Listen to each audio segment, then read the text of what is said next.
یہ صاحب نے بڑی اچھی گفتگو کی ہے اصولی طور کے اوپر. یہ پتہ نہیں کہاں سے لگتا ہے ایسا انڈیا کے ہیں، لیکن اتنے بڑے بیان کے اندر انہوں نے اشارہ بھی نہیں کیا کہ چلو اسی بیان میں بتا دو کہ قرآن میں کیا لکھا ہے. اس کی طرف اشارہ بھی اس بندے نے نہیں کیا ہے. اصل میں یہ بھی ایک بہت بڑا گناہ ہے یہ چیز نہ جاننا یا ایسے لوگوں کو نہ پہچاننا کہ آدھے گھنٹے کا تقریباً تم نے لیکچر دیا ہے کہ قرآن کو سمجھو، قرآن کو سمجھنے کی کوشش کرو. اس کا اشارہ تو دے دو.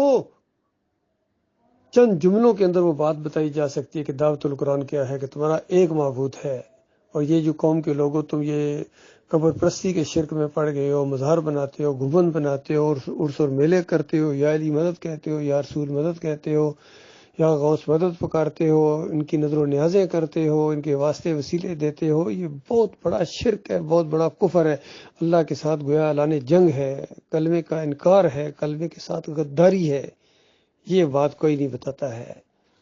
سارے گم ہو گئے، بس اپنے اپنے کاموں میں لگے ہوئے ہیں، مصروف ہیں اپنے اپنے کاموں. اب دنیا گزری ہے، نوکری چل رہی ہے جی، کاروبار چل رہا ہے جی، رشتہ داریاں قائم رہیں، دوستیاں کہیں نہ ٹوٹ جائیں، کہیں وہ پرچے نہ کٹ جائیں. ان چکروں میں امیر صاحب نہ ناراض ہو جائیں، پیر صاحب نہ ناراض ہو جائیں.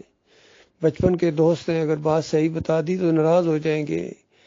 یہ نامردی ہے، یہ بے دینی ہے، یہ اپنے ساتھ دشمنی ہے. لہذا ضرورت اس بات کی ہے کہ اس قرآن کی دعوت کو اٹھایا جائے. یہ مختصر ترین کلمہ ہے، یہ قرآن پورا اس کی تفسیر ہے کہ لا الہ الا اللہ محمد رسول اللہ. ابھی تو قرآن بعد میں نازل ہو رہا تھا. پہلے دن جب یہ بات کہی گئی تھی کہ بل قولوا لا الہ الا اللہ تفلحوا، کہ بس کہو کہ اللہ کے علاوہ کوئی معبود نہیں ہے، کامیاب ہو. تو وہ اپنے رشتہ دار ہیں، سگا چچا ہے، بول اٹھا ہے کہ تبت یدا ساری الیوم، تیرے ہاتھ ٹوٹ جائیں. پورا دن برباد کر دیا. یہ پکارے لگا رہے تھے کہ خطرہ ہے، خطرہ ہے، سنو میری بات سنو. جب سننے کے لیے آئے ہیں تو یہ بات کہی، اللہ منات ہو بلکہ کھال اتار دی. ابراہیم علیہ السلام اب غوث نہیں ہیں، ان کو پکارنا شرک ہے، جہالت ہے. یہ جو 360 رکھے ہوئے ہیں سب بیوقوفی ہے، کفر ہے. اس کی سزا جہنم کی آگ ہے. توبہ کرو اس سے، توڑو ان بتوں کو. یہ دعوت دینے کے لیے اٹھے ہو، تم سے تو بڑی امیدیں وابستہ تھیں. یہ تم نے کیا ظلم کیا ہے کہ بھائی کو بھائی کا دشمن بنا دیا، باپ بیٹے کا دشمن ہو گیا. جو اس بات کو مانتا ہے وہ دائی بن جاتا ہے، وہ مجاہد بن جاتا ہے، اور آگے جا کے یہی لیڈر بنے ہیں دنیا کے. اسی نقطے کے اوپر نبی صلی اللہ علیہ وآلہ وسلم نے ان کو اکٹھا کیا تھا. ابو بکر صدیق کو، عمر بن خطاب کو، حمزہ رضی اللہ تعالیٰ کو، عثمان رضی اللہ تعالیٰ، علی رضی اللہ تعالیٰ کی اپنے گھر کے اندر یہی تربیت ہوئی تھی. ان کا جو سارا مقام ہے علی رضی اللہ تعالیٰ کا، وہ اسی وجہ سے ہے کہ وہ اس بات کو ماننے والے تھے. پھر سارے صحابہ کرام کے جو درجات ہیں ان کے اس ایمان کی وجہ سے ہیں. یہ جہاد تھا، یہ حق کے ساتھ کھڑا ہونا تھا. آج جمہوریت کی خاطر لڑ رہے ہیں، اپنی جانیں دے رہے ہیں، لاٹھیاں کھا رہے ہیں، آنسو گیس ان کے اوپر پھینکی جا رہی ہے، پتھراؤ ان کے اوپر ہو رہا ہے. کہتے ہیں ہم جہاد کر رہے ہیں. ہاں جہاد کر رہے ہو، لیکن شیطان کے راستے میں. یہ دو باطل آپس میں ٹکرا رہے ہیں، یہ مسلک پرستی آپس میں ٹکرا رہی ہے، بریلوی دیوبندی اہل حدیث آپس میں لڑ رہے ہیں. اسلام کے ساتھ کون ہے؟ اسلام کی خاطر کون جان دے رہا ہے؟ اسلام کی خاطر کون آگے بڑھ رہا ہے؟ یہ کوئی بات بتانے کے لیے تیار نہیں ہے.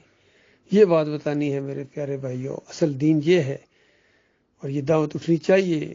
اللہ کے بھروسے کے اوپر توکل کرو، اللہ کے اوپر، اور یہ اس دعوت کو اٹھاؤ جہاں بھی ہے موقع ملتا ہے. سوشل میڈیا کے اوپر، اپنے گھر میں، اپنے محلے میں، جہاں جہاں تک رسائی ہے اس دعوت کو اٹھاؤ اور اس کی تبلیغ کرو. یہ صحیح معنوں میں تبلیغ ہے. یہ نہیں کہ تبلیغی جماعت نام رکھ دو اور کفر و شرک فضائل اعمال کی طرف پھیلاتے پھرو.